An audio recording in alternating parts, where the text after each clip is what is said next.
नमस्कार दोस्तों, पाकिस्तान की तरफ से धमकियों का सिलसिला लगातार जारी है। पहले पागल जनरल मुनीर, उसके बाद बिलावल भुट्टो और अब ख्वाजा आसिफ की तरफ से भारत को युद्ध की धमकी दी गई है।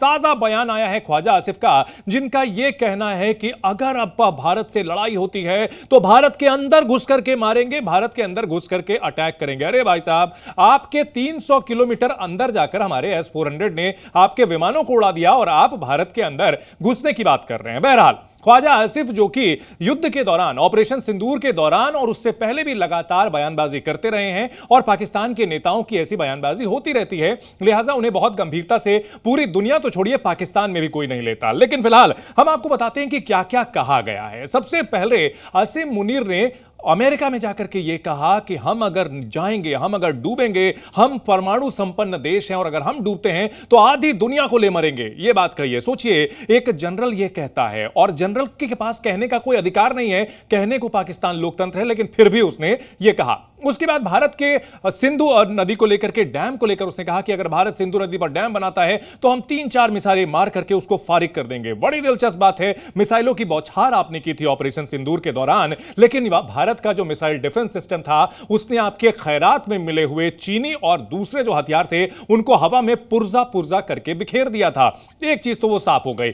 और एक बात कही गई है कि भारत एक चमकती हुई मर्सिडीज है, भारत एक चमकती हुई जो है एक स्पोर्ट्स कार की तरह है, फरारी की तरह चल रही है, और पाकिस्तान एक जो है कचरे से भरा हुआ ट्रक है, कंकड़ पत्थर से भरा हुआ ट्रक है। अगर दोनों टकराते हैं तो सोचिए किसको नुकसान होगा। उनका यह कहना था कि उनका वो पाकिस्तान एक ट्रक की तरह है और भारत की जो इकोनॉमी है वो बिल्कुल चमचमाती कार की तरह है, मर्सिडीज की तरह है। यह बात बिल्कुल सही कही गई है, लेकिन जानकार यही कहते हैं कि भारत की जो मर्सिडीज है, भारत की जो फरारी है, भारत की जो इकोनॉमी है, इसके साथ साथ भारत के पास वो माइट है, वो ताकत है, और भारत के पास S-400 भी है, भारत के पास राफेल जैसे लड़ाकू विमान भी है, भारत के पास सुखोई जैसा लड़ाकू विमान भी है, भारत के पास ब्रह्मोस जैसी मिसाइलें भी हैं। तो पाकिस्तान जैसे कचरे के ट्रक को भारत की ये जो लड़ाकू विमान है, ये जो मिसाइल डिफेंस सिस्टम है, वो मर्सिडीज तक आने से पहले ही उड़ा देंगे। ये बात तो इनको ऑपरेशन सिंदूर के दौरान समझ आ जानी चाहिए थी, लेकिन वो पाकिस्तान ही क्या, जो मार खा करके भी सुधर जाए। 1965 हो, 71 हो, 99 हो, हर बार पिटता रहा है और ऑपरेशन सिंदूर में भी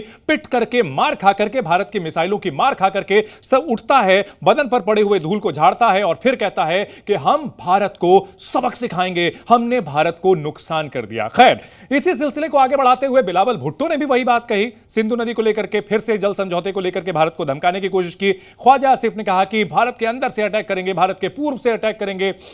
मुनीर का यह कहना है कि भारत के इकोनॉमिक जो हित हैं, इकोनॉमिक जो मेन सेंटर्स हैं, भारत के इकोनॉमिक जो अपने उद्योगपति हैं, उनको टारगेट किया जाएगा। तमाम तरह की गीदड़ भपकियां दी जा रही हैं, लेकिन इन सब के बीच सवाल यह है कि आखिरकार यह बोला क्यों जा रहा है। इंपॉर्टेंट यह है समझना कि आखिरकार पाकिस्तान ऑपरेशन सिंदूर में ऐसी पिटाई खाने के बाद, ऐसी लात खाने के बाद फिर भी क्यों बोल रहा है। तो दरअसल इसकी वजह है कि अमेरिका की तरफ से थोड़ी शह मिल रही है। IMF के लोन जो है सैंक्शन करवा दिया अमेरिका ने, यह माना जा रहा है जानकारों की तरफ से, और वो लोन मिलने से पाकिस्तान की माली हालत थोड़ी सी, बहुत थोड़ी सी सुधरती हुई नजर आ रही है। तो पाकिस्तान को यह लग रहा है कि वो भारत के बरक्स खड़ा हो सकता है। हालांकि आंकड़े यह बताते हैं कि यह कहीं से भी यह गुंजाइश ऐसी नहीं है। एक बात हो गई। दूसरी बात, अमेरिका की ओर से भारत पर जो टैरिफ लगाया गया है, भारत पर 50% टैरिफ का जो ऐलान किया गया है, और अमेरिका की ओर से पाकिस्तान पर जो टैरिफ लगाया गया है वो काफी कम है। तो कहीं ना कहीं भारत और अमेरिका के बीच टैरिफ को लेकर जो तनातनी चल रही है, ये इससे पाकिस्तान के हौसले बुलंद हो गए हैं। उसे यह लग रहा है कि उसके जो नए पापा हैं, उसके जो नए मालिक हैं, उनकी भारत के साथ बिगड़ गई है। हालांकि अभी ऐसा हुआ नहीं है, यह सिर्फ ट्रेड जो नेगोशिएशंस होती हैं उसका हिस्सा होता है, लेकिन फिर भी पाकिस्तान जैसे कम अकल मुल्क को, उसके कम अकल नेताओं को, कम अकल जनरलों को यह लगता है कि भारत और अमेरिका के बीच सब कुछ बुरा हो चुका है, टैरिफ वॉर छिड़ चुकी है, इसलिए उसके पास सही मौका है कि वो फायदा उठाते हुए वो भारत के खिलाफ जो चाहे वो बोल सकता है। लेकिन खैर, यहां हम आपको बताते हैं कि भारत को चिंतित होने की इसमें जरूरत नहीं है। पाकिस्तान की जो गीदड़ भपकियां हैं, ना तो सामरिक तौर पर और ना ही आर्थिक तौर पर पाकिस्तान कहीं से भी भारत के खिलाफ कोई मिस एडवेंचर करने की कोशिश कर सकता है। और ऐसा हम यूं ही नहीं कह रहे, हवा में नहीं कह रहे, हम आपको आंकड़ों के जरिए, हम आपको फैक्ट्स और फिगर्स के जरिए बताएंगे कि पाकिस्तान की ये धमकियां, पाकिस्तान के मुनीर की, पाकिस्तान के भुट्टो की, पाकिस्तान के ख्वाजा आसिफ की ये धमकियां कितनी खोखली हैं। शहबाज शरीफ किस हवा में हैं, उनके पैरों के नीचे से जमीन खिसकी हुई है। भले ही कर्जे से उनका देश चल रहा हो, लेकिन स्थिति अभी भी बदतर है। पाकिस्तान की 44% आबादी गरीबी रेखा से नीचे है। जी हां, गरीबी रेखा से नीचे है 44% की आबादी, यानी कि 24-25 करोड़ की जो आबादी वो कहते हैं, उसमें 12 करोड़ के करीब लोग अभी भी गरीबी रेखा से नीचे हैं, यानी उनके पास खाने को पर्याप्त अन्न नहीं होता। 16.5% से ज्यादा लोग भुखमरी का शिकार हैं, यानी बहुत ज्यादा गरीबी का शिकार हैं। यानी कि लगभग मान लिया जाए 2.5 करोड़ 25 करोड़ का अगर 16% निकालते हैं आप, तो लगभग 3 करोड़ से ज्यादा जो हैं वो बहुत बुरी स्थिति में हैं वहां के लोग। सोचिए, अपने लोगों को खाना तक नहीं खिला पा रहा पाकिस्तान। इसके अलावा पाकिस्तान में जबरदस्त बिजली संकट है।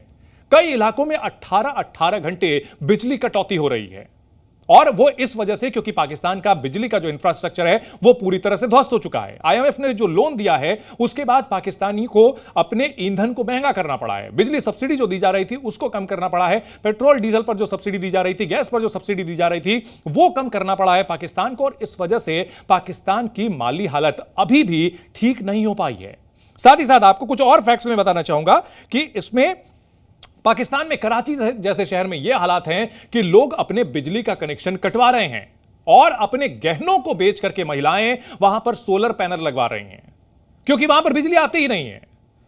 और लोग कई महीनों तक बिजली नहीं भरते तो उनका बिजली का कनेक्शन काट दिया जाता है। और एक महिला का उदाहरण दिया गया, उसका एक मामला सामने आया था जिसमें यह बताया गया था कि 18 घंटे बिजली के कट से परेशान होकर उसने अपने मां के गहने जो थे, अपने घर के जितने गहने थे, सब कुछ उसने बेच करके सोलर पैनल लगवाया, जिससे कि उसके घर में रोशनी हो सके।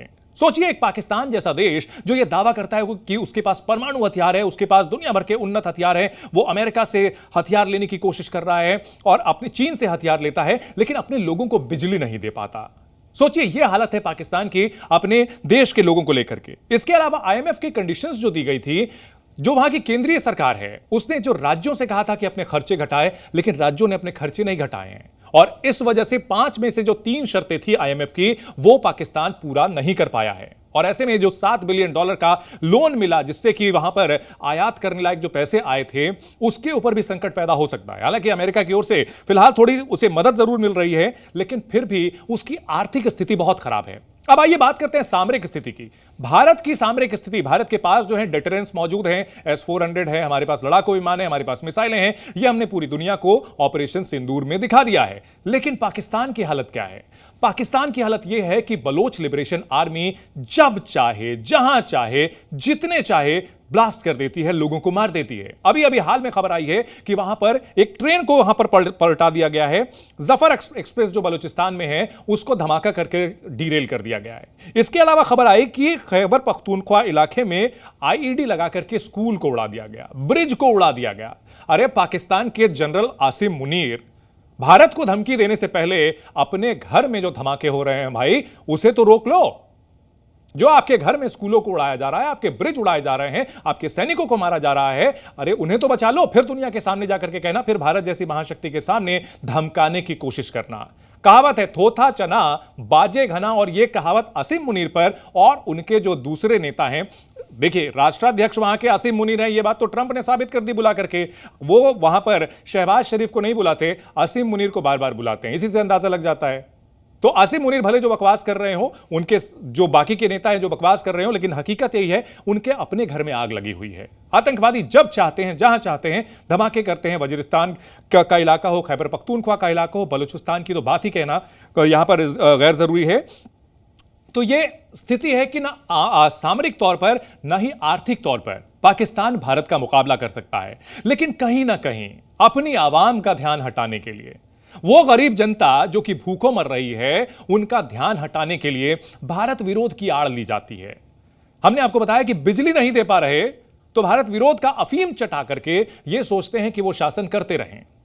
चाहे भुट्टो परिवार हो या फिर शहबाज शरीफ का परिवार हो, ये सब खानदान पाकिस्तान को लूटते रहे हैं और भारत विरोध की चटनी चटा करके उन्हें गुमराह करते रहे हैं, बताते रहे हैं। और पाकिस्तान दुनिया के सबसे गरीब मुल्कों में से है। एशियाई देशों की अगर बात की जाए तो एशियाई देशों की विकास दर 6 के करीब है।